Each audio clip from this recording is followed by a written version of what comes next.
Try connecting through my phone to the Zoom meeting. Oh, okay. I had to go to the website and use the link from the calendar item there. I couldn't link through any of the Zoom links in the calendar invite on my calendar here.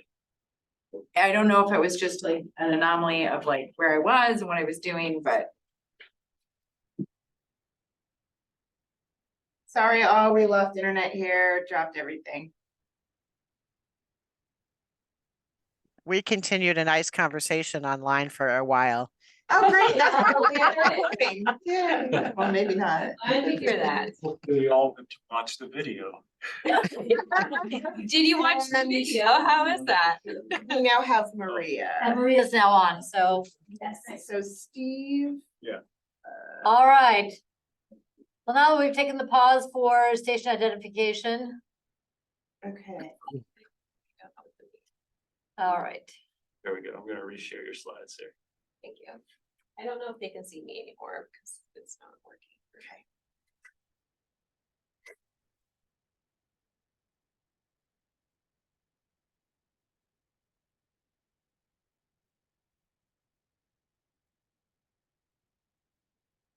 Okay, you just want, it's not pulling up for me right here. Do you want me to just go? Yeah. There you go. I think this is where we were. This is the one after the safety Yep. video. Yes, yes. And just to kind of wrap up on the safety video real quick, it was just a great video, great project. I don't know what was the last thing people heard, but I did want to shout out to the school district for not only supporting the project, but they also helped coordinate students, actual students in this theater group from a local high school to actually participate in the video. And it was an absolutely dream of a project, and they were a great group to work with.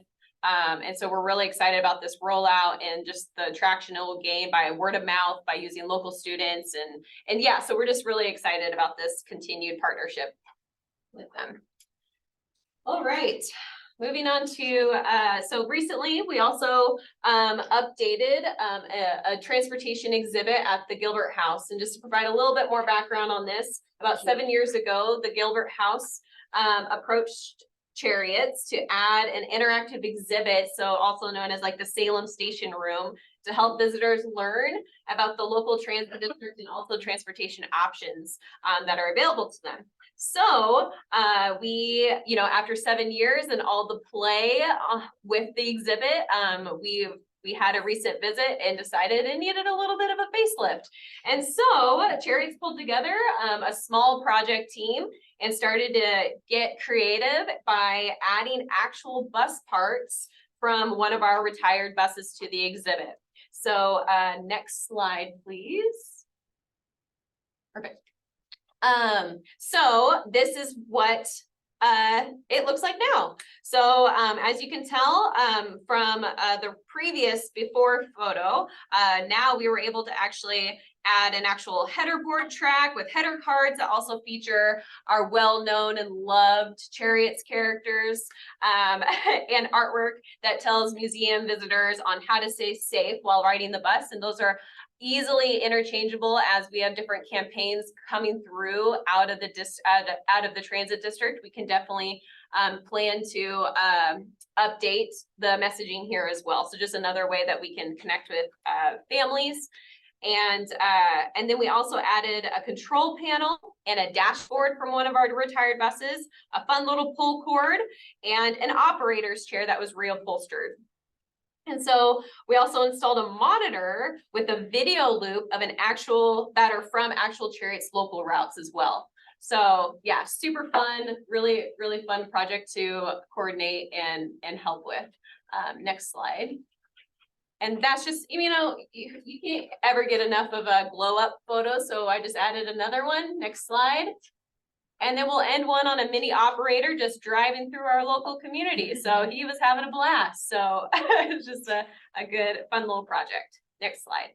That's called workforce development. I know, exactly. Exactly. Heck yeah. So our next priority is growing the van pool program. Next slide. So if you're unfamiliar what a van pool is, imagine a carpool. So folks that are sharing the ride, but bigger. So we have a van. So a van pool is about 5 riders together in one vehicle or larger. So we have vehicles that can hold up to 7, up to 9, up to 15 actually. So we have a range of passenger vans. And our van pool program, next slide, currently supports and subsidizes 37 van pools that are traveling in and out of our 3-county region. So Polk, Marion, and Yamhill County. So you'll see right there on the map, we're the little red section right there. So we have, like I mentioned, 37 vans and with about 219 commuters.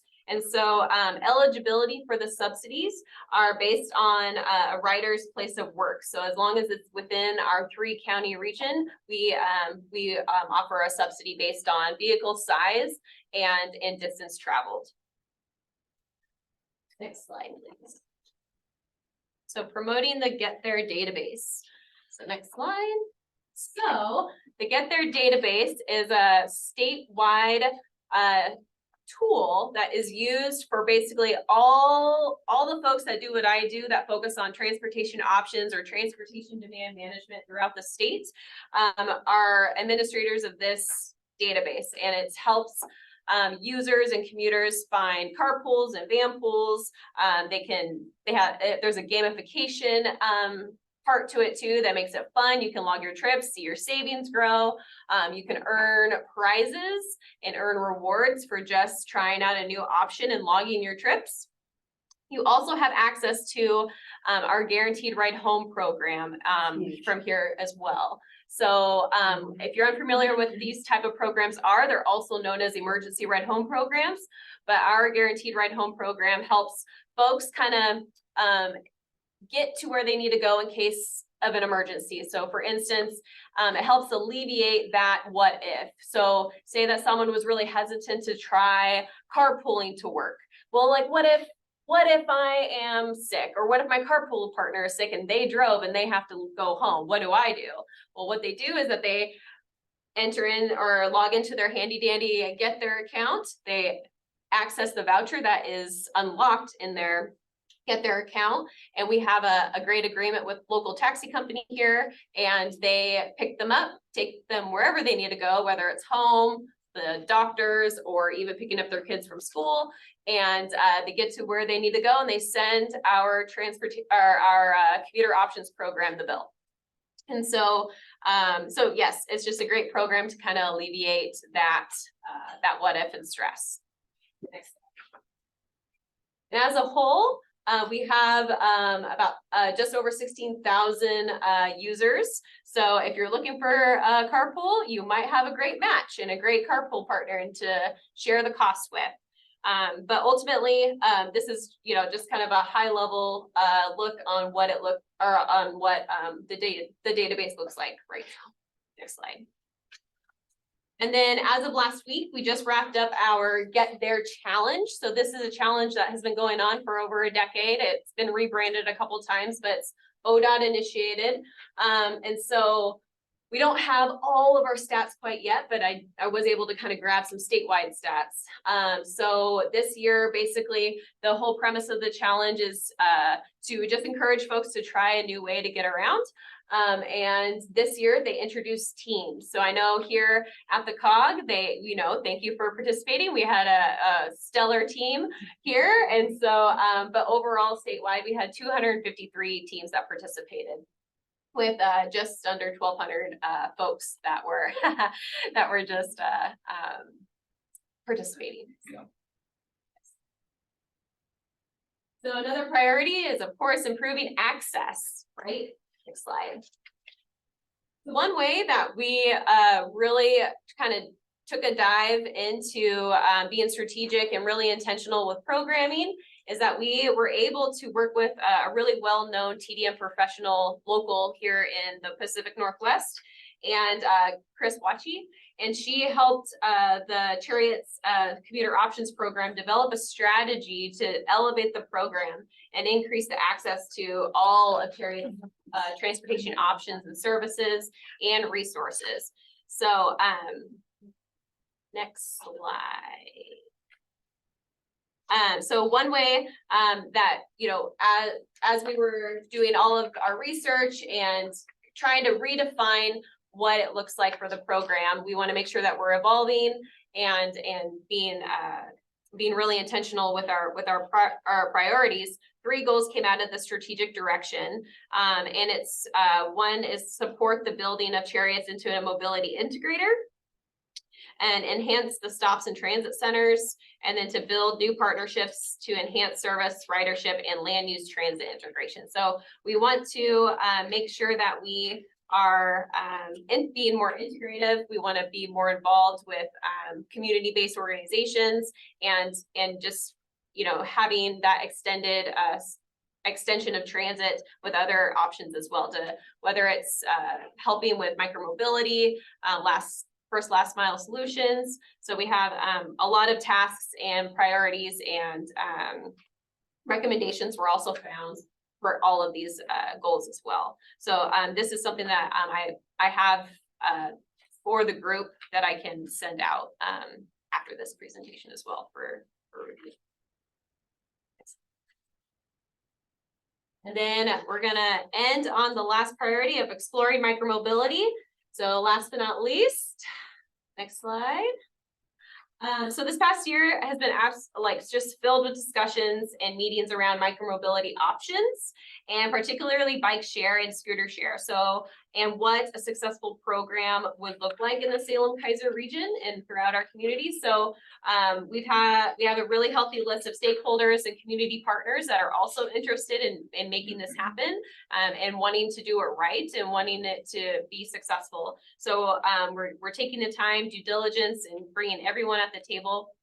So if you're interested, please reach out, and we would love to you know, invite you to meetings and future discussions. But we're just continuing to explore different bike share program models and implementation strategies and funding opportunities right now. So this is something that we're really excited to continue push forward this next year. So with that, next slide. I am happy to take any questions if there are any. Thank you for your time. Thank you, Kiki. I do have one quick question on the bike share. Is that including e-bike options? That nothing's off the table, so that is something that we're definitely considering. Yes, and exploring. Some of us know those hills in South Salem. Are you kidding? Yeah, Not without a tow rope. yeah, absolutely. That's even for walking. Any questions of Kiki? I would just say my vision for a successful scooter share program includes scooters not laying all over the streets and sidewalks, like in other places I have been. Oh, gosh, Enjoy yes. that shared service, Absolutely. that micromobility option. And someone at the transit district is looking into the ridership numbers from the Youth Zero program for us right now. Oh, thank you, Sadie. Also, since Maria is on here too, it'd be interesting as a little follow-up if the school district has some numbers or impressions on the Youth Zero cost program, on the improved attendance, participation, and other benefits to our students. That's a great question. I don't know if that's like a data point that we've tried to correlate, but I can definitely reach out to staff to see if we can get that. Thank you. I know anecdotally, I know I've heard plenty of stories, but data to demonstrate that would make this even a stronger case. And I think hopefully it wouldn't be too hard at the recent legislative breakfast that you and I were at. I was talking to the mayor of Independence, and he was saying with their single free trolley line in between Monmouth and Independence, they have reported more on-time people at medical appointments, people fulfilling internships in both places, people getting to work, like more people having access to appointments and pharmacy and shopping and stuff like that. And they do have data just on the one line. So you can imagine with that multiplied across an entire service district, what it would mean for the youth in our community. Well, they just happen to luck out that that main line goes right by the high school and the junior high. I mean, that was just fantastic opportunity. So the students love it. They can jump on, get down to Independence, go get a soda, get over to Monmouth, or whatever they need to do, back and forth all day long. And it's just been fantastically successful also for the student population to be able to get what they need to go. And they put a little bell, ding, ding, when they go past the mayor's house. All right, anything else on this update on the commuter options strategic plan? Well, fantastic. Thank you so much, Kiki. Thank you so much, Jaffe, for being on the call today. And we look forward to further updates. Likewise, thank you guys. All right. Let's go on to the funding request for McGilchrist at 22nd Street, the additional funding.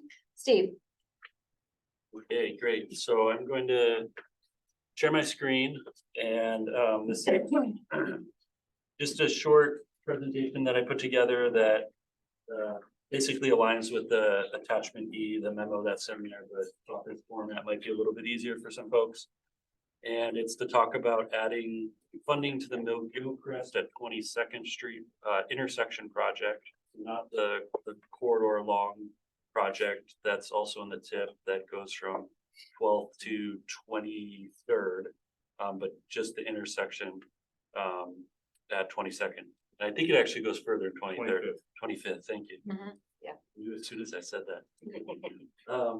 Okay, so just a little bit of background about the project again. So in March, the policy committee approved the addition of 4.5 million in local City of Salem funds for this project.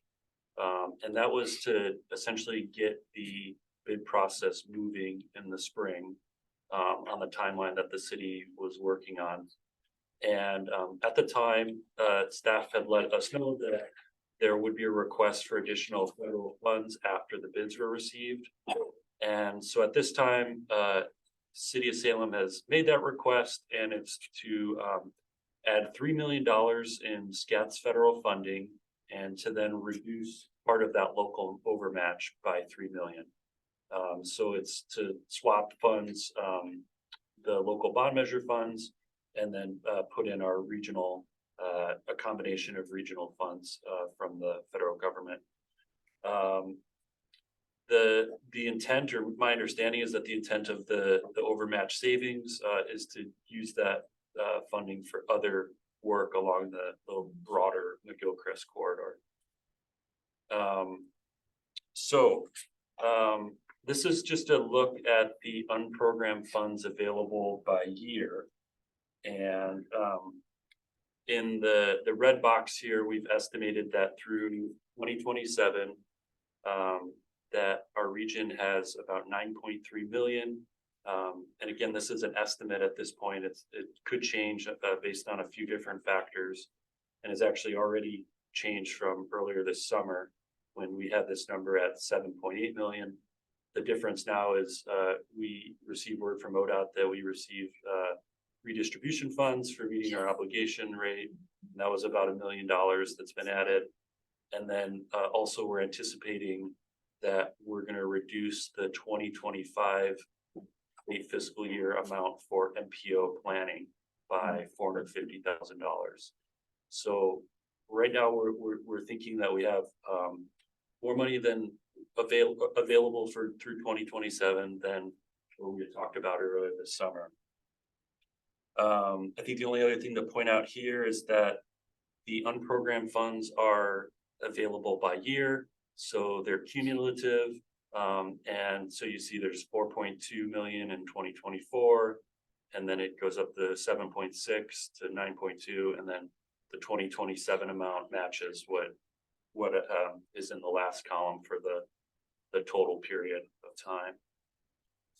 So don't add those together. Yeah, I like that first about the star going, this is not cumulative. yes.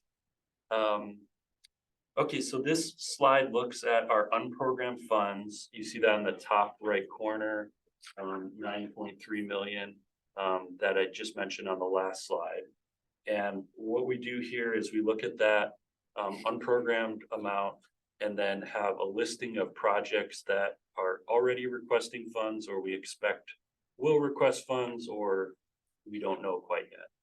So the first one on the list is the McGilchrist project that we're talking about today, which is a request for $3 million for construction. And what we did here was to say, okay, if we have 9.3 at the beginning, and if the policy committee decides to move forward with adding funds to this project, we would then have 6.3 million remaining.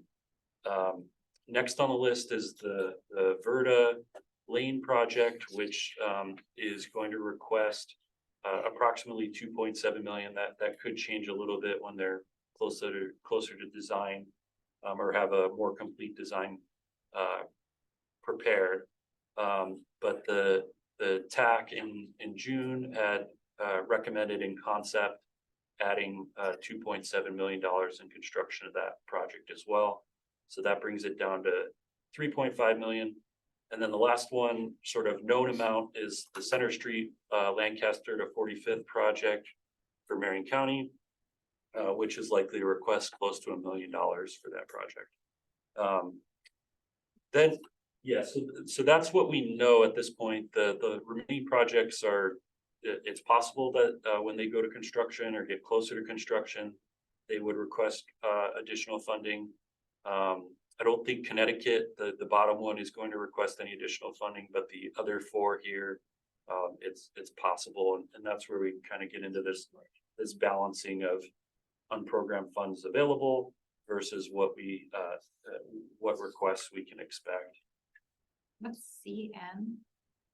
That's construction, so that's the construction phase, and then PE is preliminary engineering.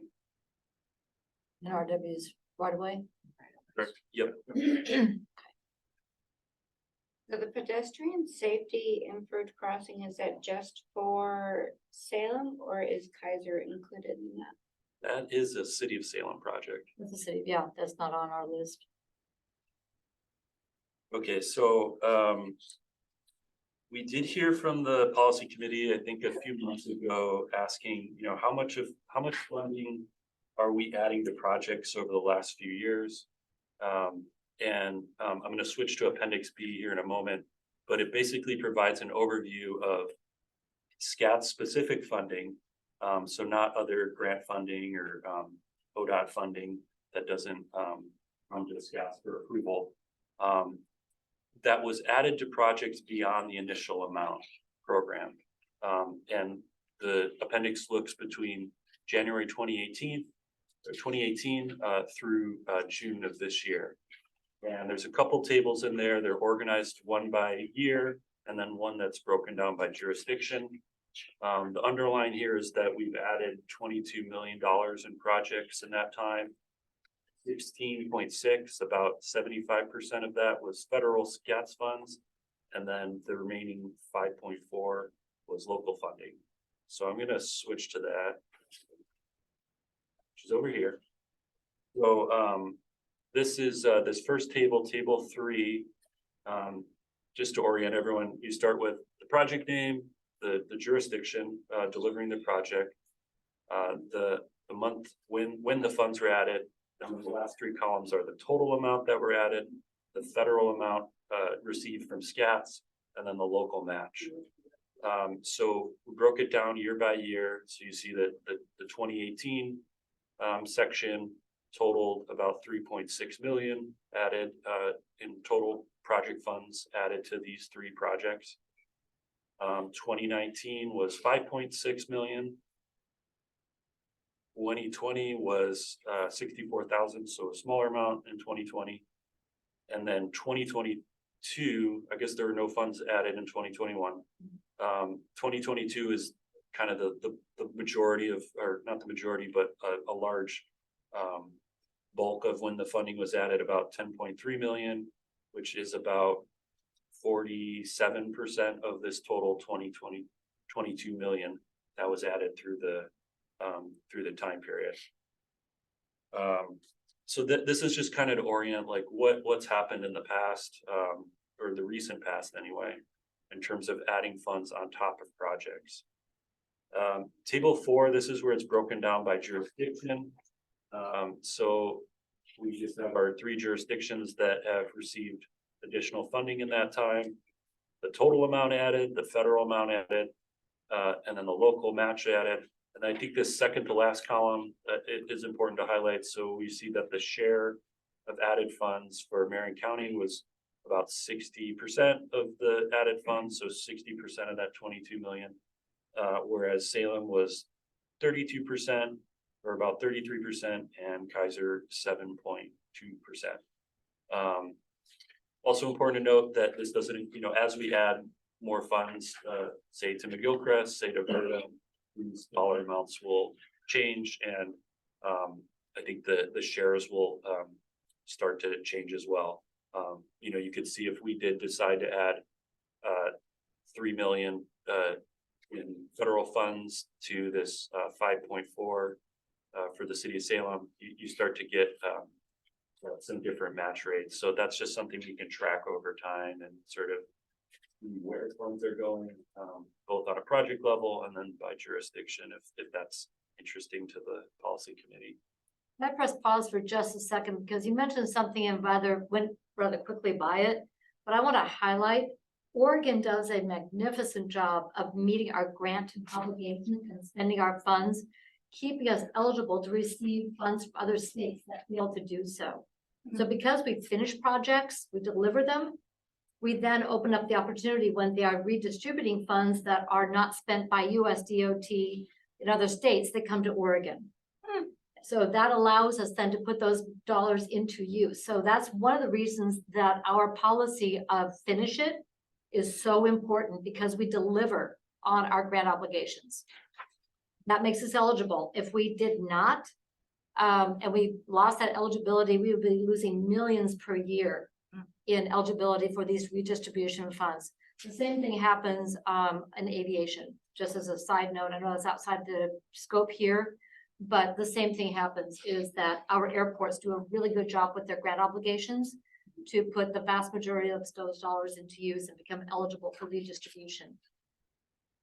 Yeah, so I think this year Oregon received $80 million at the state level, and then SKATS, based on a population calculation for the MPO area, SKATS gets about 1.1 or 1. A little over $1 million. Yeah, so We'll take it. Yeah. And nobody's gonna give that million back going, hey, not feeling it. It's nice to get that email saying, hey, you got an extra $1 million. Yeah. Plug holes in your portfolio. So I want to highlight that, because that's part of the day-to-day for our staff. We're used to that, but for folks listening who are newer to the work, I want you to understand this isn't common. This is something because we're intentional about meeting our grant obligations, obligating those dollars, tracking them, and finishing the projects within the parameters of US DOT. We achieve and retain that eligibility for those additional funds. So, yay. And also thank you to ODOT. They don't have to share it with us, but they have decided they will share it. Anna's very good at sharing, and she understands our partnership. So thank you, Anna. And I know that it's not all of you, but carry that back. Thank you, Anna.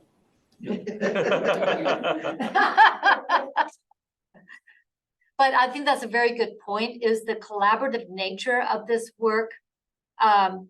The projects that come through SKATS have to also comply with state DOT. So there is that intersection here, which is why it's so important to have ODOT as part of our MPOs. It's required, but for a very good reason. So again, that overview of why we do what we do goes into that understanding that by ODOT investing those funds into the local jurisdictions, they get a better bang for the buck. We get projects delivered. We make our system more intact and more interoperable overall. So I think that's been a very important partnership. I'm gonna go to Lyle and I'll go to Sadie. Thank you, Chair. So I'm listening to this presentation, and it sounds like this project isn't really short of funds, because if we give the $3 million, then you're going to use the $3 million that we're giving you. The replacement money is going to be used on additional projects within that region. I'd like to know, what are those additional projects going to be? Where's that money going to be spent? Because what we've heard on the past ones is we're short of funds. We need the funds to finish the job. It sounds like this job's going to be finished, but if we give the 3 million, they can use that 3 million somewhere else. So I'd be curious, where's the somewhere else? What are we going to get for the other 3 million? You wanna have Julie? Yeah, Julie explained it, sure. Julie, do you wanna? Sure. Yeah. Sure. No, it's a very good question. And this project is a little confusing because we have so this phase is the McGilchrist at 22nd Street, that intersection. But the overall project is McGilchrist all the way from 12th Street to 25th Street. And SKATS has previously provided funding for the right-of-way phase for that entire section. We also applied for and received grant funding through the RAISE program to support that project. However, as everybody knows, costs have just gone through the roof. And so that $3 million that was put into this in order to allow us to get to the bid process is really needed to complete that full 12th to 25th Street section. So if we don't get this additional funds for this phase, we're going to be looking for $3 million for that rest of McGilchrist. So hopefully that explains it. I know it sounds a little bit like a shell game, but it's really trying to complete the full McGilchrist project. So we'll be covering planning, future rest of the right of way. Construction and final design and construction for the remaining phases. It will be partnered with the RAISE funds and other urban renewal funding and utility funding and stormwater funding to create that full package of delivery. Yeah, we've already done the planning, has been done. We did the 60% design of the whole corridor a few years ago, but then to bring it to construction, you have to do that final. And so we're already working on all of that. That help? Good, Lyle? Okay. I'm going to, with Sadie's permission, I'm gonna go to Counselor Phillips. Sure. And then come back to Sadie. Counselor Phillips? Yeah, thank you. I'm really excited about this because, you know, it finally gets these things starting to be built. And I just want to make sure, I think it was implied or mentioned in what Julie was talking about earlier, but this realignment has to be done before we can do the corridor along McGilchrist between like Pringle and 25th. So this was a condition to get the RAISE grant. Like if we don't do this intersection, then we lose the federal money that we got from the RAISE grant. And this isn't like a new project. This has been around for decades. So, you know, we're finally starting to see the prospect of really building this part of town out. And I just drove this a few, months ago to go to our new navigation center that's off of 22nd Street. And I almost got in a car crash because that dog leg is dangerous. So in the amendment, I have a question. It mentions that, we're doing this alignment to improve traffic flow, which I think is a thing that we're doing. But is there any way that like we can mention the safety improvements? Because, right now there's no intersection or there's 2 T intersections. But when you do this realignment, like it will just make it better for everybody. So I was kind of wanting to know if that's something we can mention in the actual project amendment details.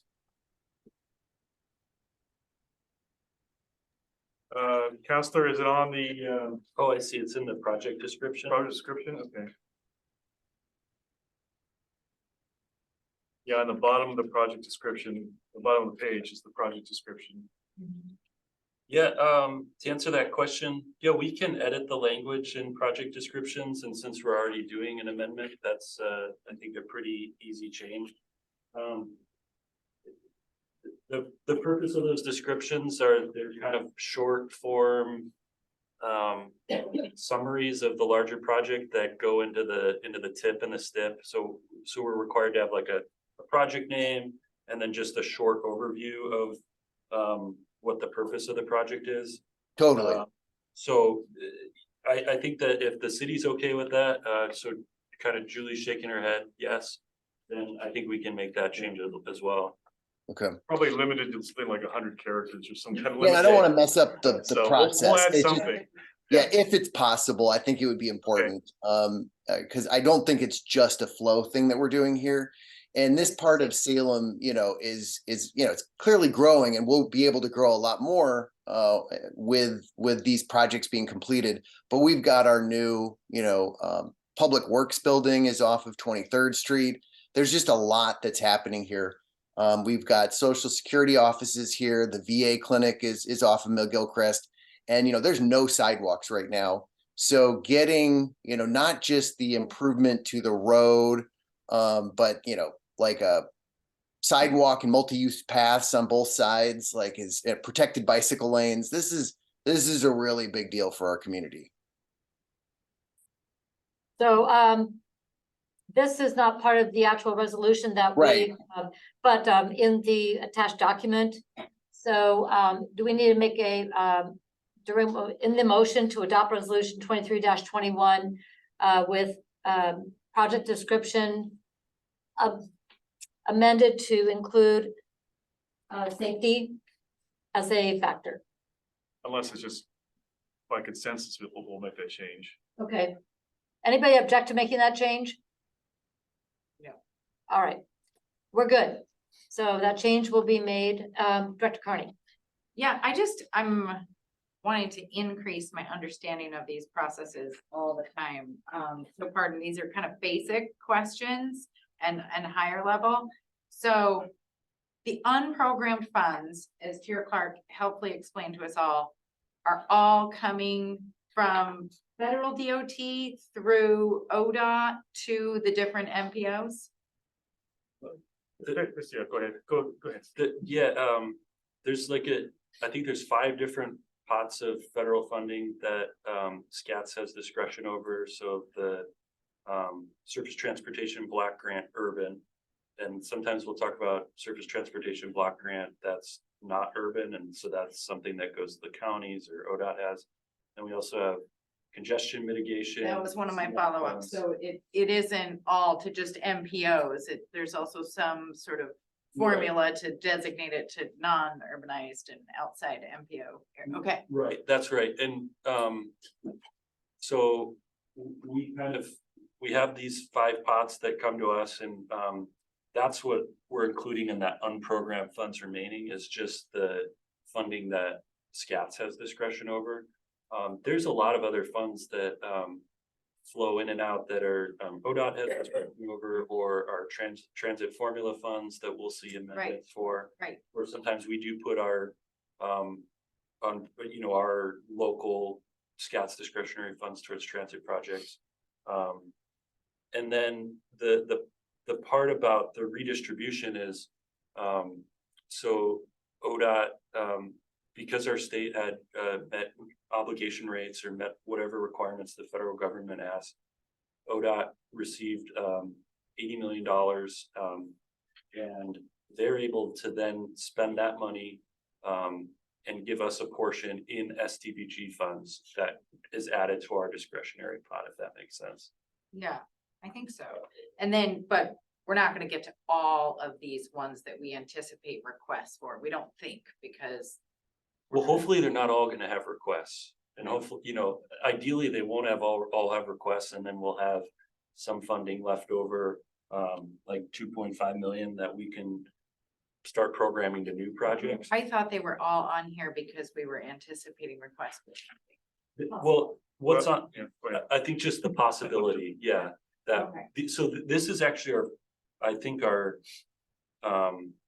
the full list of projects receiving SKATS funding that haven't been completed yet. And so we know that several of them are requesting or likely request funds. And then we know that 4 of them may, when they go to construction, that's generally when the most amount of additional funds are needed. Okay. We want to give you the big picture that there's about $9 million we anticipate to receive. But there's a bunch of projects that either will request or other ones that may request. So to give you the big picture, how does this request for McGilchrist affect that picture? So we give 3 million to McGilchrist. Now we have that much less to provide to these other projects that are in the pipeline. Right. And they're all important. And just to like a certain degree, it's a little complex, but also our goal is to make it not as complex because it shouldn't be. And to, just explain these things in like projects and real dollars. And, that was kind of the goal of this is, how do we break this down in a way that's helpful to digest? And I guess particularly for me, give me feedback on that because I'm still kind of learning how to talk about these there's just a lot of stuff going on and how to break it down in a way that makes sense for all of you and then for me as well. Yeah. And then it's just looking, I mean, the one thing that stood out to me, or one of the things that stood out to me was the overview of jurisdictions receiving additional SKATS funding from 18 to 23. So there's been nothing to Turner or Polk County. No. Projects. Just Yeah. 0 projects. They don't have projects. Yeah, they're not in that pipeline. With receiving SKATS funds, Now yes. Turner proper versus county between the city of Salem and the city of Turner, that would be a county project, for example. Okay. So if it's outside the city limits, that would not be listed as a Turner project, for example.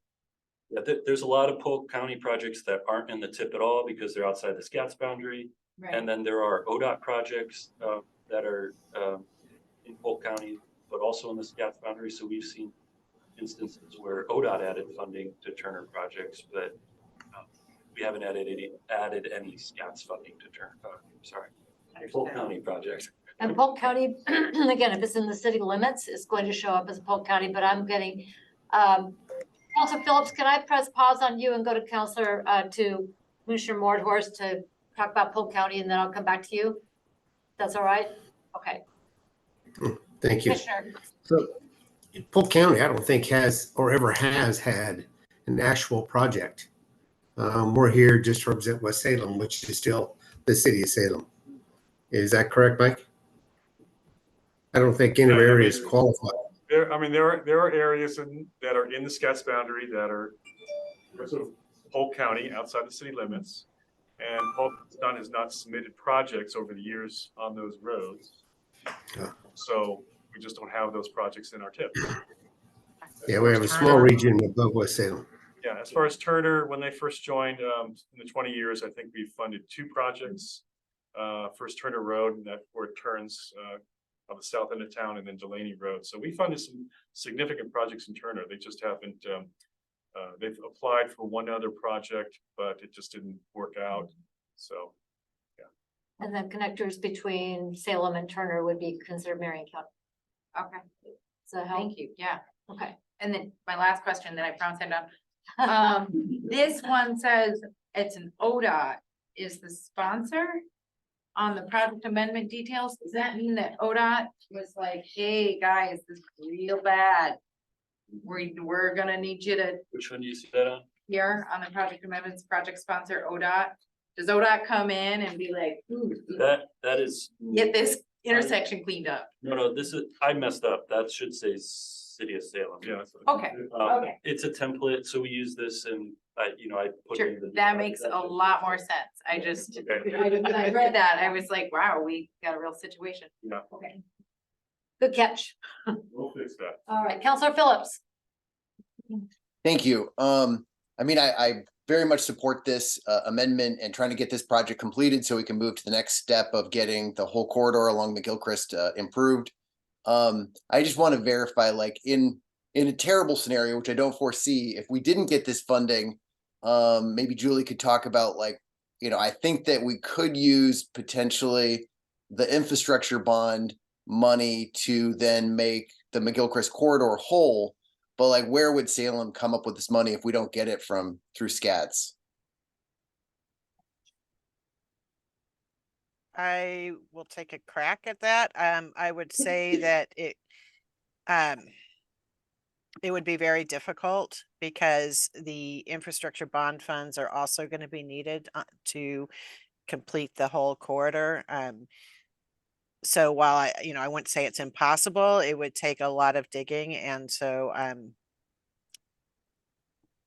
I guess my question behind the question is, then we have other projects on the infrastructure bond that wouldn't be able to be completed, like right. potentially. So, I mean, there's only so much money, and unfortunately costs are going, crazy. And because this project has federal funds in it, it is a good project for putting more federal funds in it. We don't particularly like to go and put federal funds in a project that's fully funded with the bond, because then it federalizes that project. And so it serves the efficiencies of delivery of all of the funds to keep as much federal funds into a single big project as we can. It also helps with that delivery, meeting the delivery expectations. I mean, by getting the raise grant for the corridor itself, we were able to add a project to the infrastructure bond, after we had initially considered it for council. So anyway, I think this is good. I think that Julie and others have mentioned like why this is so important. So I'm very much in support of it. And there will be consequences that affect our ability to complete other projects if we don't do this. So are there any other questions on the project itself? Are we ready to go to a motion? Councilor Phillips, I'll let you lead off with the motion. I move the consensus updated project amendment as staff have submitted. And specifically as resolution 23-21. Yeah, that's right. 23-21. Seconded by Director Carney. Further discussion? All in favor signify by saying aye. Aye. Aye. Chair votes aye. Any opposed, say no. Hearing no objection, motion passes unanimously. All right, let's go forth and get things lined up. All right, let's go to the SKATS Title VI plan. Kim, you're up. Great, thank you. Steve.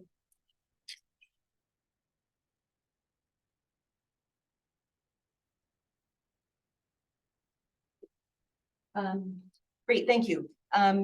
As SKATS, as the MPO is a recipient of federal funds, we are required to have a Title VI plan and program in place, which we do. I wanted to just give you an update. Earlier this year, we were notified by ODOT's Office of Equity and Civil Rights that we would be undergoing a Title VI program review. And so the timeline was that we submitted our materials to ODOT, which they reviewed. We had an on-site review with their staff. That was David Morrissey, who was their program manager, and Jennifer Erickson from their office, on-site with staff here. And then in September, we received our final report, and we were found to full compliance with robust program in place. So we were in full compliance. Just a note, the last time we had an ODOT review was in 2013, 10 years ago, which we similarly had passed. Our Title VI plan is updated every 3 or 4 years. It has been during this time.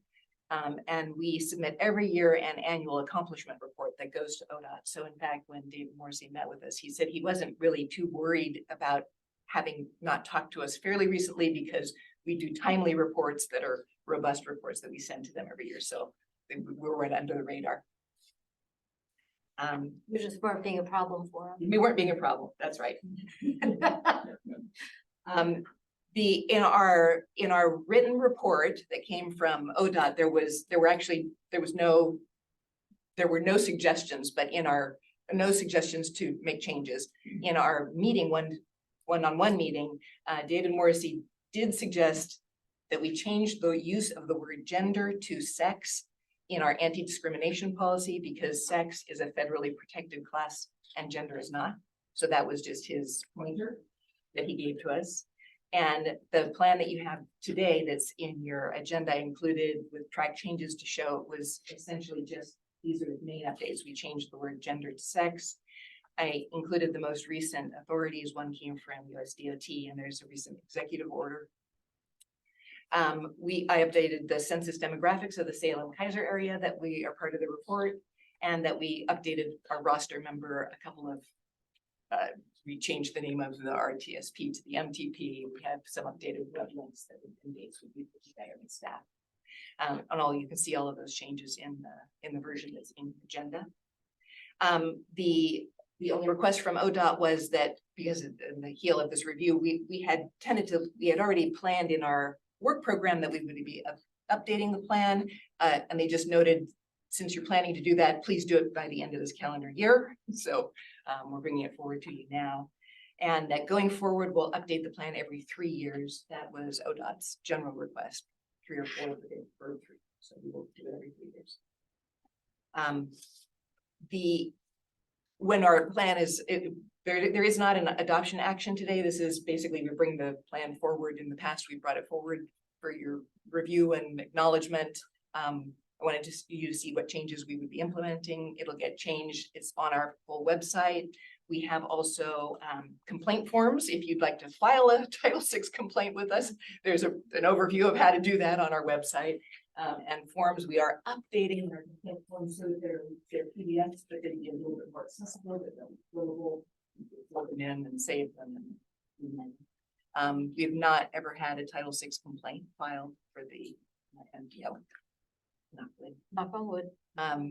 And so it's just that's all I have actually. It's just a quick update of sort of the status of where we're at. I'm happy to answer any questions if anybody has any.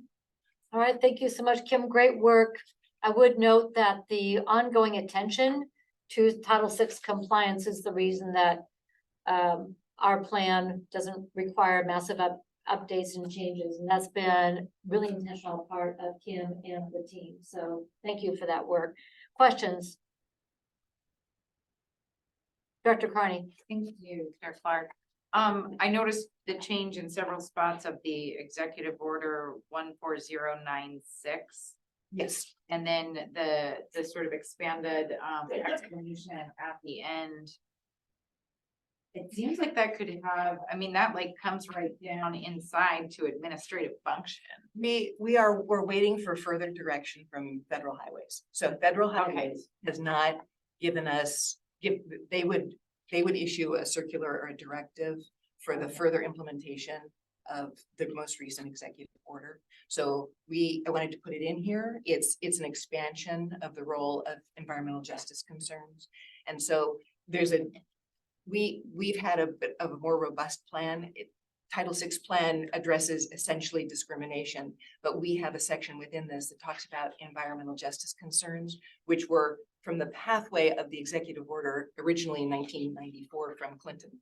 And the Biden administration has expanded upon that with a little bit of a discussion about the Justice 40 initiative. That's kind of part and parcel of what the Biden administration has done. But they've not given us new, recommendations of what enhancements to environmental justice is expected through Federal Highways. We're expecting it any day. It's sort of like pending on their website and what we're sort of waiting for. It would only be, we've always taken the pathway of response to environmental justice. That's looking at benefits and burdens and looking at the implementation of where projects are, funding, programming structure.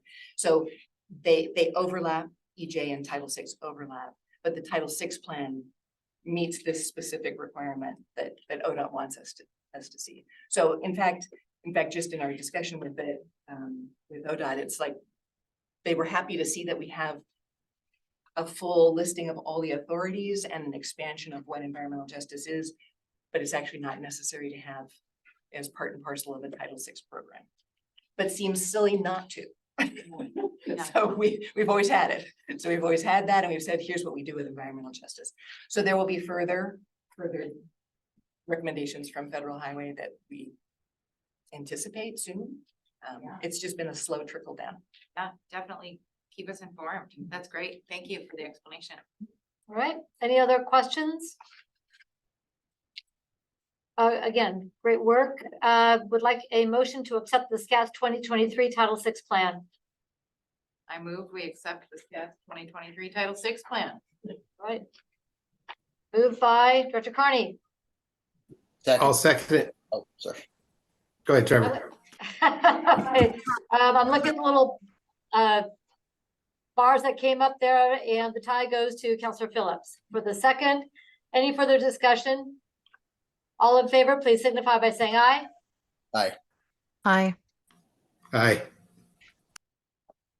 Maria, did I hear you?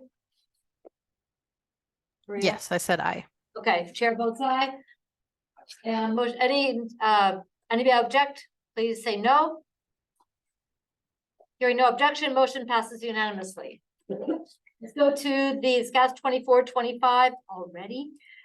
Unified Planning Work Program outline. Time flies. No, I shared here already. Guess we just started the current year and now we're talking about the work plan for next year. Yep. It just never ends, right? So, so right now we're in the 23-24 work year, or we have a work plan for this year. We are going through that work plan, doing the work that's described in that work plan. But we need a new work plan to start in July of 2023. So this is the process to define that work program, continue many things in the current work plan, but maybe add some other things. So to get the ball rolling, like we did, I think, several years on this process, we start with just an outline that kind of summarizes what the work plan looks like. So it gives you a chance to see what's in the work plan without having to read a 30-page document with lots of details. In a bulleted form, and what we are going to be working on in 24-25. I'd start off with the schedule. So in this month, October and November, we are reviewing the planned activities with the TAC and the Policy Committee. We took it to the TAC earlier this month. If there's things that we want to talk about today and bring back to the TAC, we can do that in November. Then at the end of the year, staff's preparing the full document with a description of all the things we're doing. We come back in January, present that full document to the TAC and the Policy Committee for you to see descriptions of all that. And then at the end of January, maybe the beginning of February, we submit that to ODOT and Federal Highways. So they have at least, I think they want to have at least 2 or 3 weeks to review it. We set an on-site date to review those documents either in February or in March. And then based on Federal Highways comments and ODOT's comments, we make any adjustments they want us to make, bring that revised work plan back to the Policy Committee for your review and adoption. And then the work plan is appended to agreements we have for ODOT for our planning year. We have the funding agreement signed. So this is, like I said, step one. And I'm going to quickly go through the items because I want to have your feedback in the majority of this discussion. So a big thing we always are working on is the TIP. We just went through a long discussion about how we are managing our money in the TIP, how we're trying to show you where the money's going.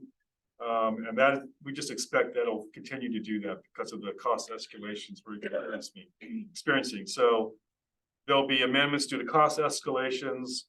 There'll be just amendments of just be changing project name, the description, moving some money between phases, but not changing the overall dollar amount. There are ODOT projects that might have to be changed in transit projects. So a lot of work that good old Steve here is doing to keep our TIP updated. Then we are also meeting with the locals to keep track of all those projects. If a project has to slip, we want to make sure it's slipped at the right moment so we don't get dinged for being a project that didn't meet its obligation target.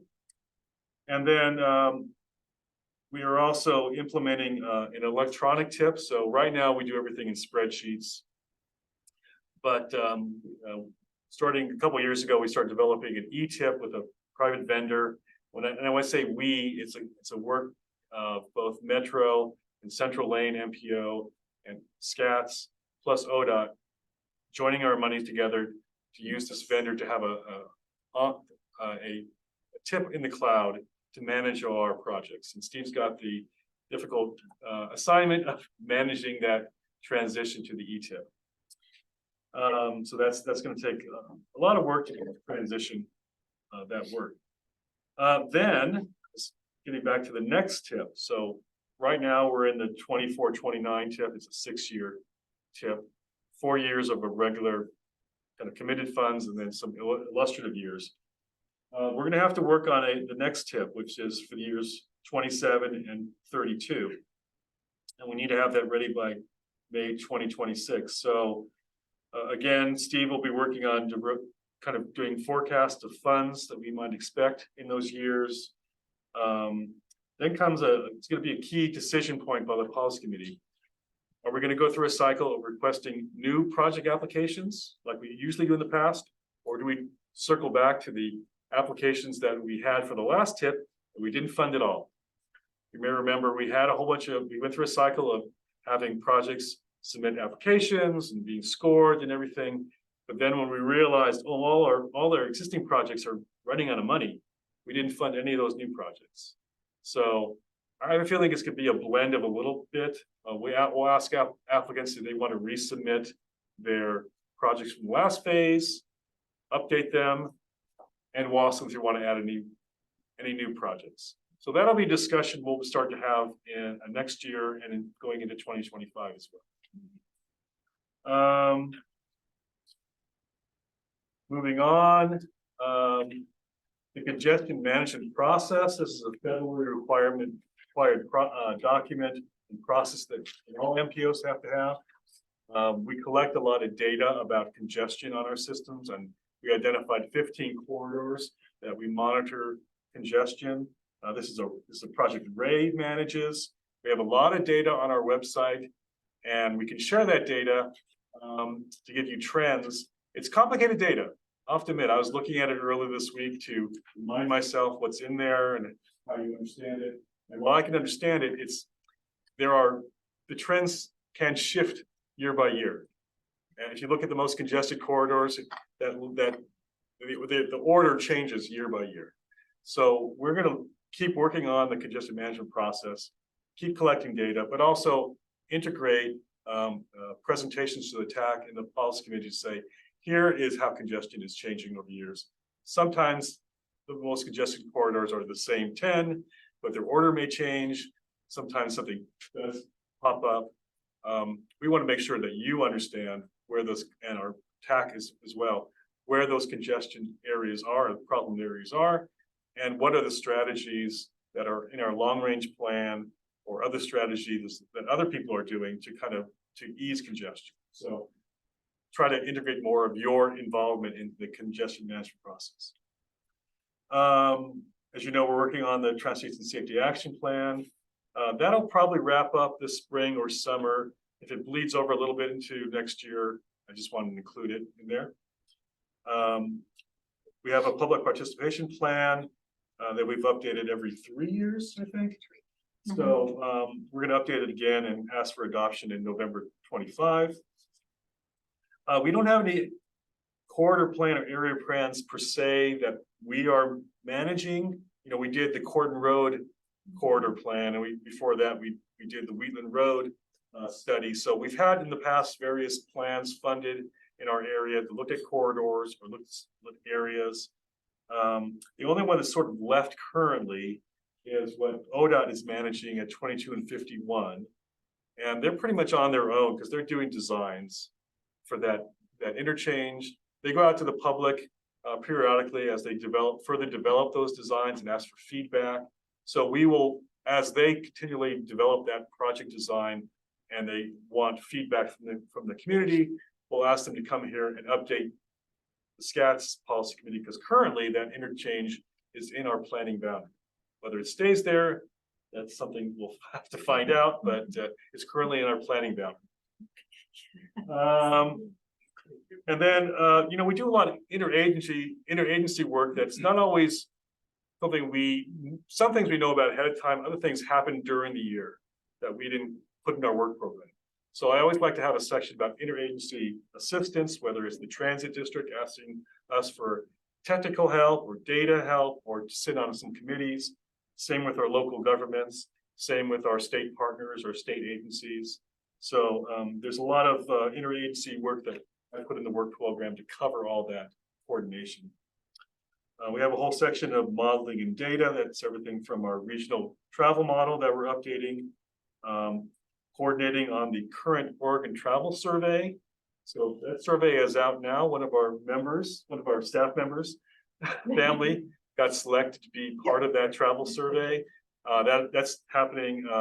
It happened this. I'm losing track of the time. It happened this spring. We're gonna pilot this spring. The main is now. Yeah. through Mid-November. I got it in the mail last week. Spring again. Yeah. Yeah. You too. It's going to a lot of households, but not every household. Poor families, what about one? I was willing to participate, family. That's what we. Yeah, so that's a big and a project over many years, designing it, doing the data collection, doing the summaries and figuring out how all that data is to be used in future models. We're trying to also develop the next generation of travel model, which is an activity-based survey that's used in a few places in Oregon. And we want to be in that business.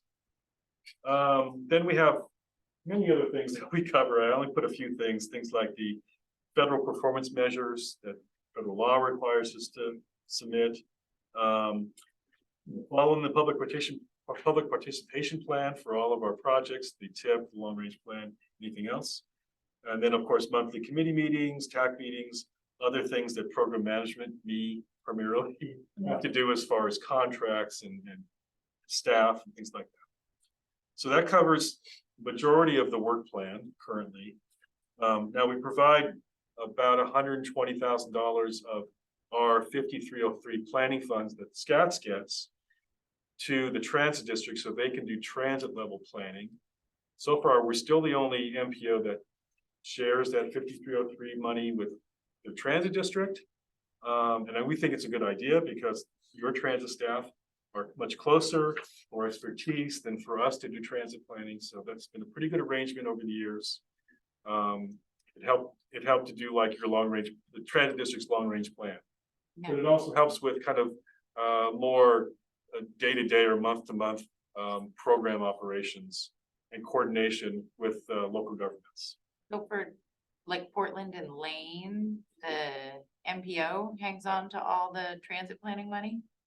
Yes. Was they it do. J-packed? It's not a lot of money. It's 120,000, I think, a year. Well, then thank you for the $200,000. $20,000. Yeah. It's not a lot of money, but we save some of it. We use some of it ourselves, and we provide about 120,000 to transit districts. So. Okay. Because we recognize transit's a big component here as a mode, takes a lot of planning work, and we want the people who are expertise to do that. And of course, you spend a lot of your own money doing that too, but we want to help out. So the list of transit things, unfortunately, I don't have the current list. This is from last year's. Usually a lot of these things continue, but I've asked transit staff to provide an updated list of their work activities to me by the end of the month or November 1st. So that the next version, has more up to date. So that's an outline of what we plan to have in our work program. Just responded to Director Carney's questions about the work program. Hopefully my questions help with your understanding of where we're at on the work program. And this is really the time to tell us as staff, is there something in there you have a question about, something that you think we should focus on or add to this? And we'll have to let you know if we can put it in or not, of course. You may have a lot of ideas, but then of course we have to say, do we have the capacity? The coordination is more than anything else. We don't do many things on our own, we always coordinate with our local government. So we have an idea of do X kind of planning work. It would take a little bit of time to figure out who we involve and how that would work out. But every year, this is how we start with this kind of outline, what staff thinks they are required to do. Notice I didn't put anything about the long range plan since we just updated the long range plan in May. It's updated every 4 years. So while we're thinking about what will happen, we probably won't start that formal update for about 1.5 years. And staff, has I forgotten anything else? Okay, so that's my description of what the work plan looks like, and open it up to questions and comments. All right, thank you very much. Any questions at this point? Looking. Did you have another question? Yeah. Okay, go. Might even have more than one. Just because one of the things that I didn't do when I initially got the packet was kind of looking through things, because this was just such a short item. Is I didn't really look at the Unified Planning Work Program and like think about what all was captured in here. But then in my email exchange with Mike, he was like, no, this is your chance. This is basically, yeah, look at that schedule. If you want anything added to the Unified Planning Work Program, this is the time.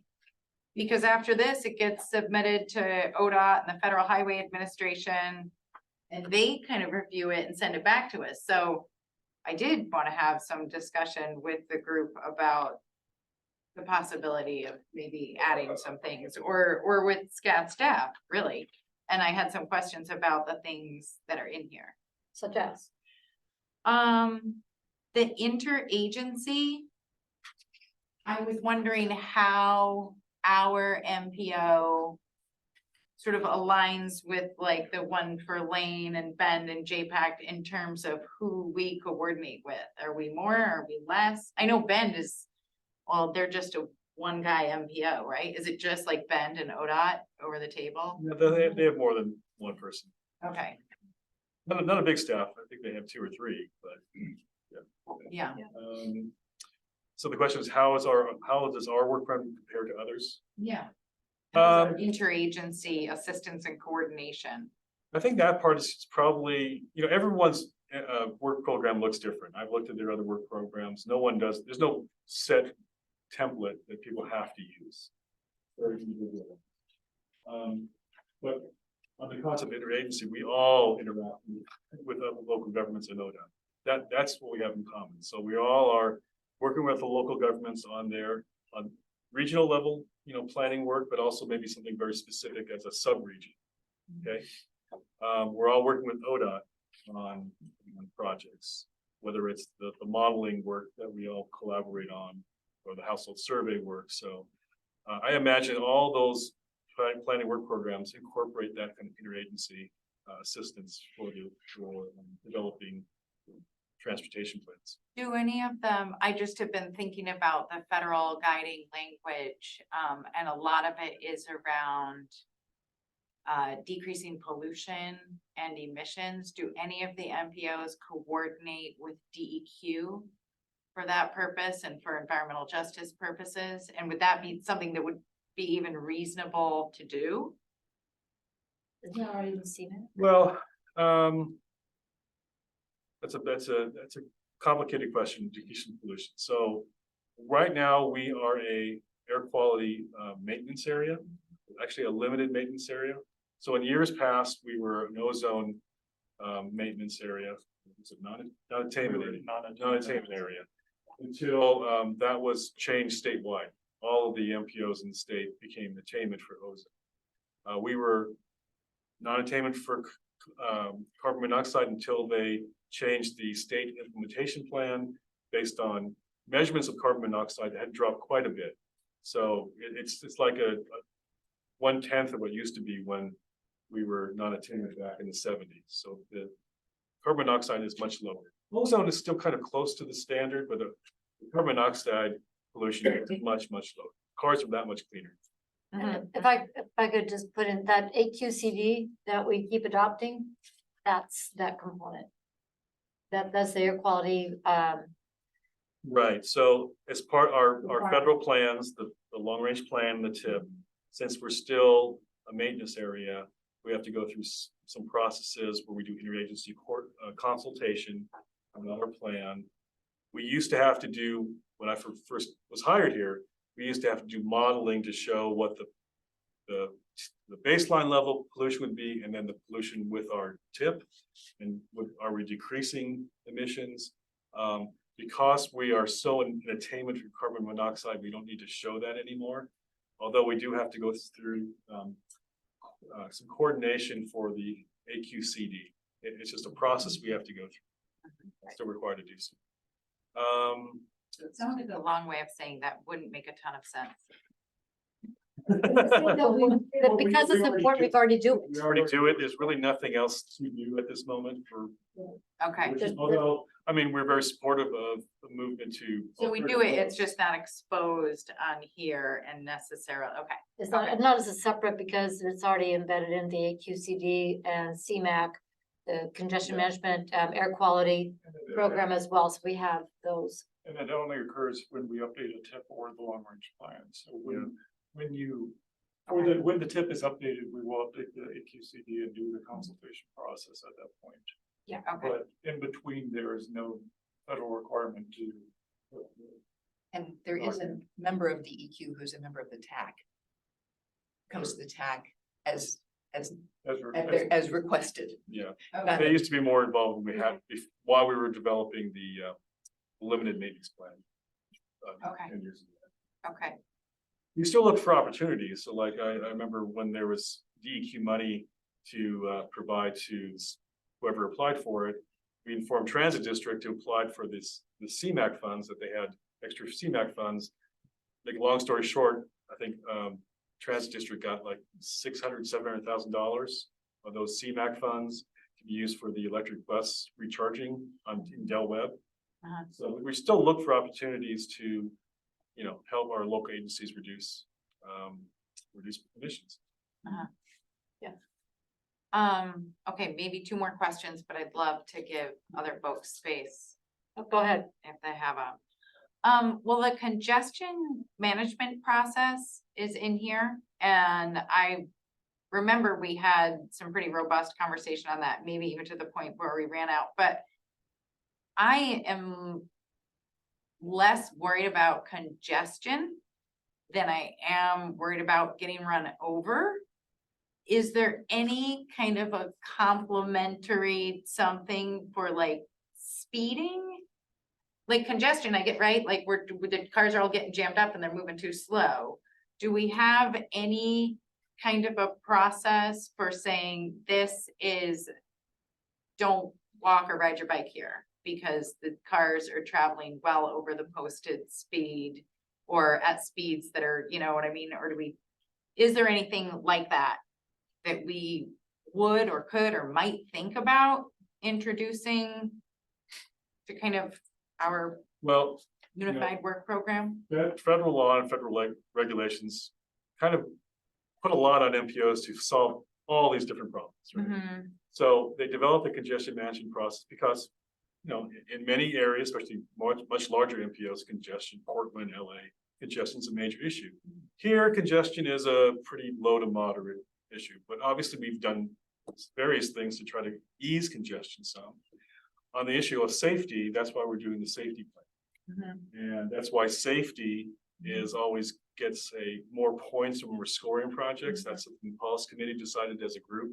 When we're evaluating projects, we want to make sure that a safety project gets a higher priority or gets scored with higher points. So we are doing things to improve safety. Plus, we're doing the safety plan where we're going to come up with both safety goals and strategies at a regional level to say, as a region, here is our safety action plan. Here's what we'd like to achieve goal-wise, strategies, etc. So I'm working on that with our consultant and a team. But like I was starting to say, federal government wants to do it all, right? Ease congestion, but also reduce fatal and serious injuries and result crashes. So we're trying to serve multiple masters here as far as the needs. If I, go ahead. What I was just going to say that some of the strategies in the CMP also overlap with safety, so for encouraging people to use TDM resources that are offered by commuter options over at Cherriots, you know, installing bike lanes and sidewalks, more transit service, speed harmonization, and other devices, ITS solutions could go towards making the streets safer for all users and reduce congestion. You know, in a perfect world, it all works that way. Yeah. It's all an art of balancing all those things. So like the Cordon Road interchange, or Cordon Road study, corridor that was presented here a month ago. Was it a month ago? It's trying to balance several things. One, the congestion on Cordon Road due to, you know, increased population in the area. So what can we do to ease congestion, but also safety? What can we do to improve safety? So looking at that corridor, if you remember, the cross section included multi-use paths for bicyclists and pedestrians on it. So we're trying to separate those modes. So it's balancing the safety component and the congestion component in that corridor. And I see Councilor Phillips has his hands up. Before I go to you, Councilor Phillips, on congestion, oftentimes congestion, because it's a introduction of chaos, actually is a safety issue. So relieving congestion, having logical flows is safer for all users rather than getting that accordion effect of slow down, speed up, and the congestion and weave is actually where you're going to see more crashes and you know, bad interactions. So there is that component as well in design. It's not just speed, but it's also the operability through a particular corridor or section of facility. I'm going to go to Councilor Phillips. Thank you, Chair, and I appreciate the conversation, Member Kearney. I don't know if this is related, but I know that, like, as the counselor who represents, you know, Ward 3 that has a lot of the South Commercial Street, and serving on the subcommittee or the adjunct committee that's for safety, you know, it scores pretty high for having, you know, significant safety issues. We've had a lot of fatalities. Many of those were pedestrian, you know, struck by vehicles. So, I mean, I certainly do have some interest in discussing, you know, where our overlap is on SKATS with addressing things like that. So I appreciate serving on that safety subcommittee. I mean, I personally think that, you know, South Commercial should be like a more uniform speed that's capped at like 30 or 35. The fact that here between the 12th Street takeoff and Kubler, we're at 40. I just don't think it fits with every single, you know, modality of transportation that's utilizing these infrastructure. So I don't know if this is like the time to talk about that or not, but I appreciate the discussion. I mean, I think that, you know, having it be unsafe, you know, some of the bigger congestion issues happen around fender benders and car crashes. Like when you have an accident, you know, you shut down the road for, you know, hours at a time. So again, I don't know if this is the right time to bring it up, but I think I'll continue to work on that as a counselor through my local jurisdiction.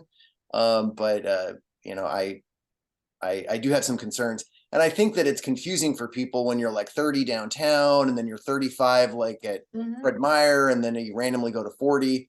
I know that we don't have final say on some of that, and a lot of it has to be approved by state. But I think there may be a move from the council perspective to direct a transportation study to start that process. So, and thank you for that last comment, because that's where I was about to go. SKATS does not determine the projects from Salem. Salem tells SKATS which projects you want to move forward that are compliant with and eligible for federal funding. So this goes back to your transportation system plan and how the city of Salem is going to prioritize and then bring those projects forward. Similarly with the strategic planning from transit or the Kaiser TSP, the reason that we are going to keep pushing VRTA is because it is meeting a significant need for safety for all modes in a corridor. So I would encourage you and the team from the city of Salem to get that project ready to go. And then when it's ready to go, that's when it'll come here for that prioritization. So I really appreciate you making that comment. we're not gonna tell you what to do, but we'll get right behind it with some money. We're just ready to go. Yep, another one? Yeah, I'm just wondering, kind of like, taking from Counselor Phillips' comment and thinking about, you know, this opportunity to really think critically about what is in our Unified Planning Work Program.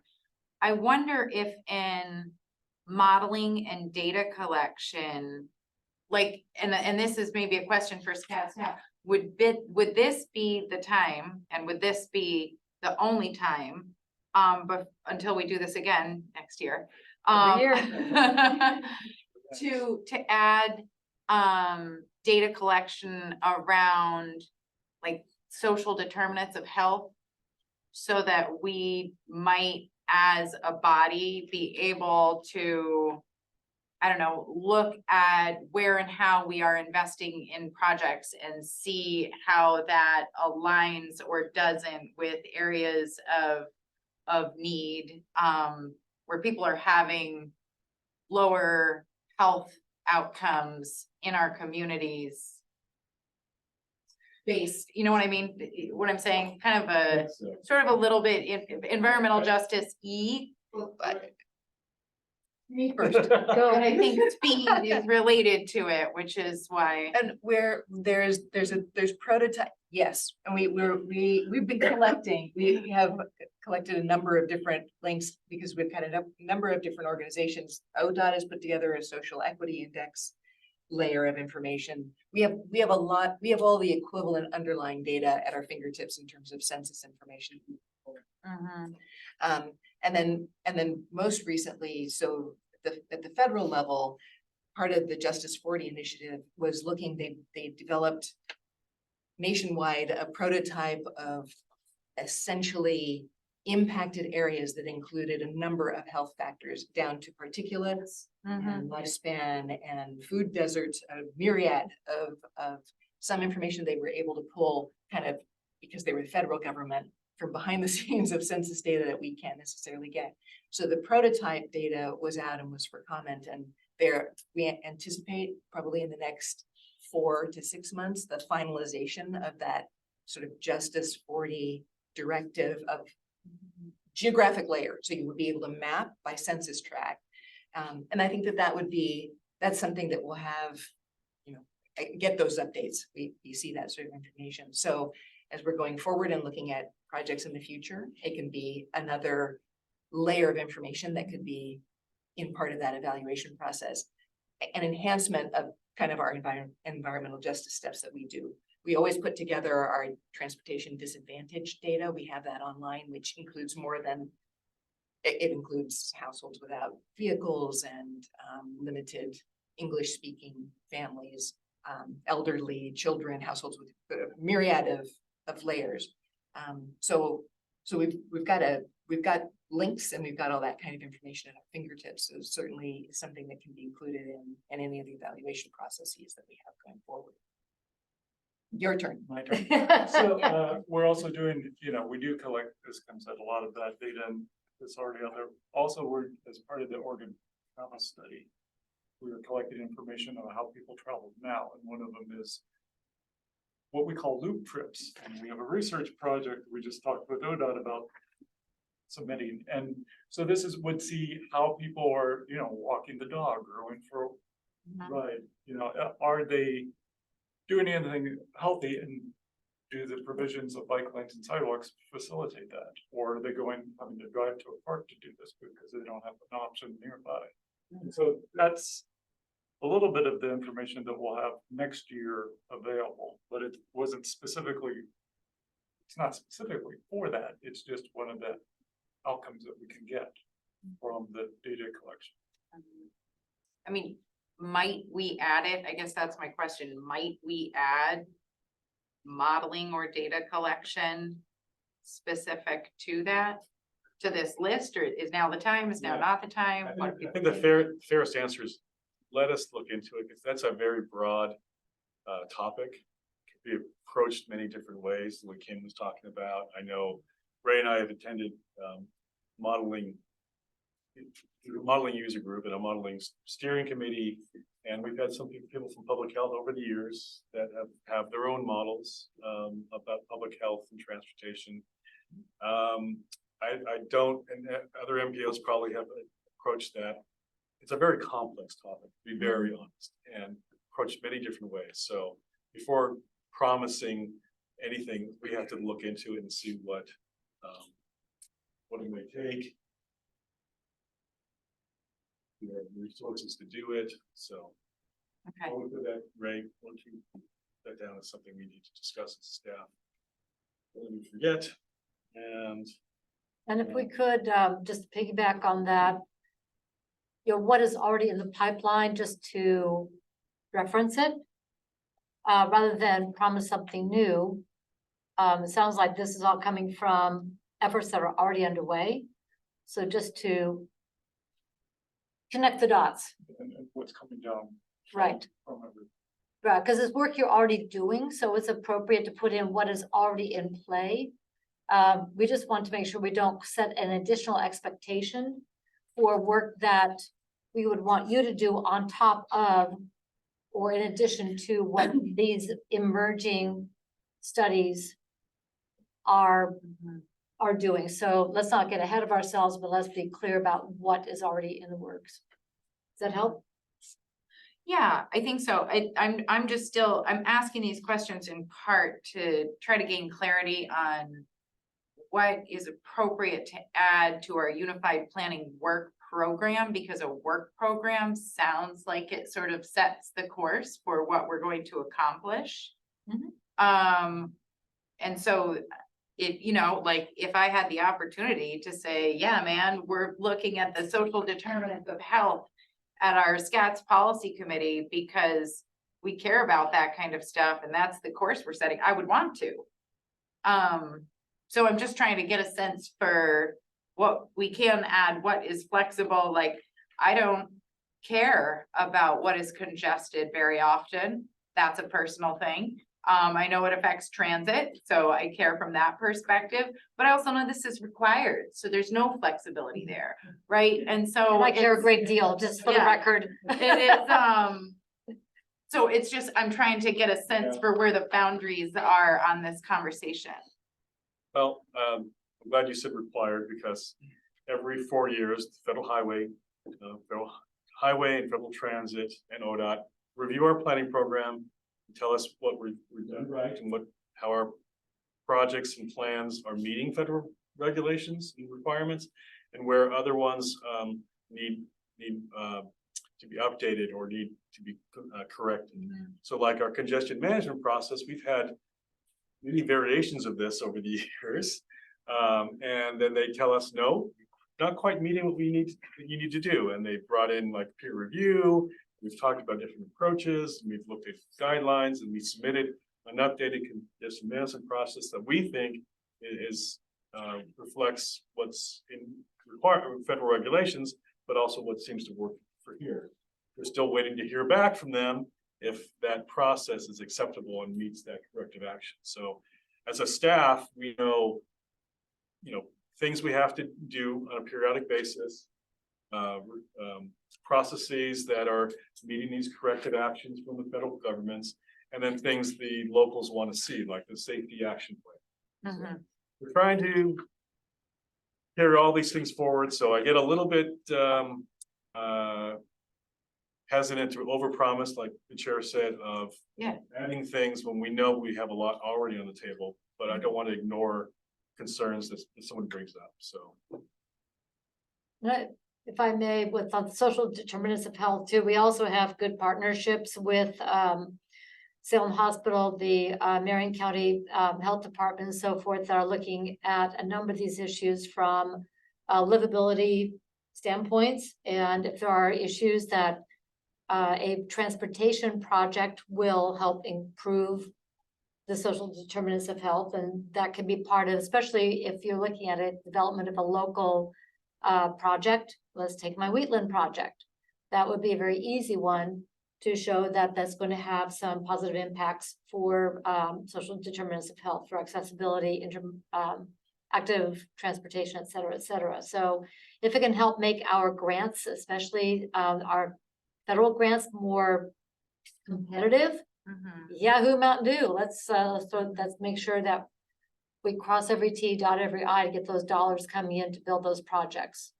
I'll say one last thing, even though this is the work program, I know there's gonna be new regulations that Congress has passed by statute that will filter down to us to regulations, and they automatically say, MPOs, now you have to look at something else, like housing. You have to consider housing as part of your transportation plan. Well, that's a huge topic. Obviously, here in Oregon, it's huge. We talk about it all the time. So we have to be aware that there's gonna be new regulations that are gonna take more of our time. Just like the performance measures was new 10 years ago, and whatever number of years. And we have to keep working on that and working on that. So that's why I have these wonderful people to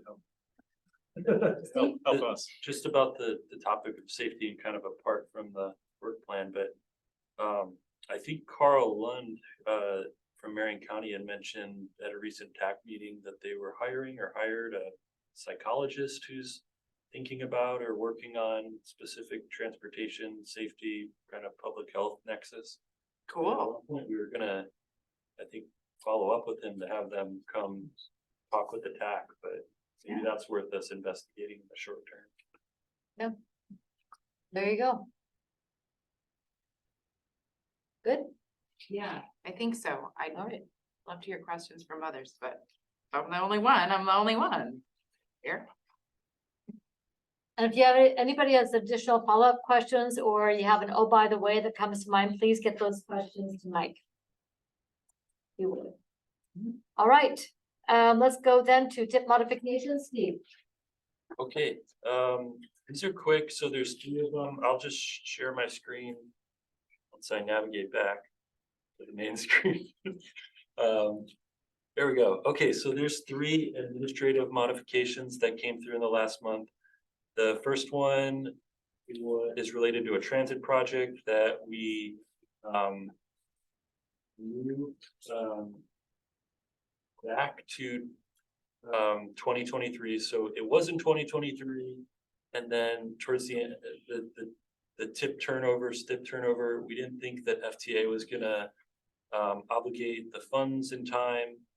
They ended up doing that, so I had down the back end work with ODOT to just move it back to 2023 instead of 2024.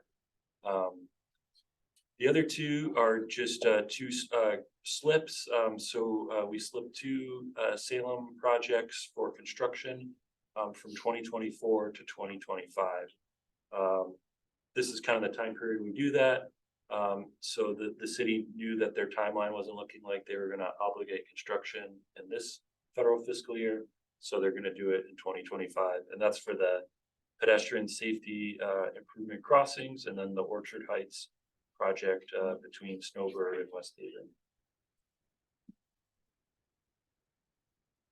And that's really my update there. There wasn't any changes to funding. It was just the year of the activity that they're programmed. All right, any questions on the tip modifications? All right, let's go on to other business.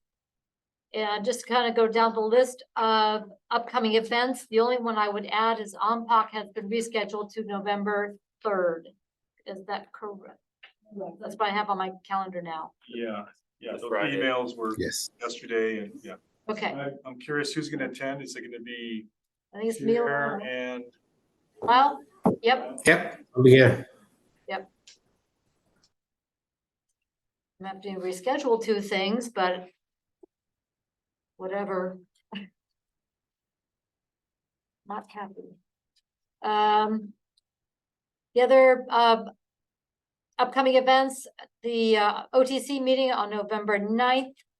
The next policy committee will be on November 28th, TAC on November 14th. And then there are highlights of the current planning work after we talk about what's coming up next year. This is a great review of what is currently underway. So if anybody thinks that staff needs more things to do, please refer to the list. Can I say a few things about this table? Mike, yes, please. So we're working on the planning area boundary. You'll see that when we have a word to show you. Obviously, we talked a lot about the MPO structure, and we were going to talk about it in September, and we punted. It's because Councilor Phillips, you wanted to have Mayor Hoy part of that discussion in November.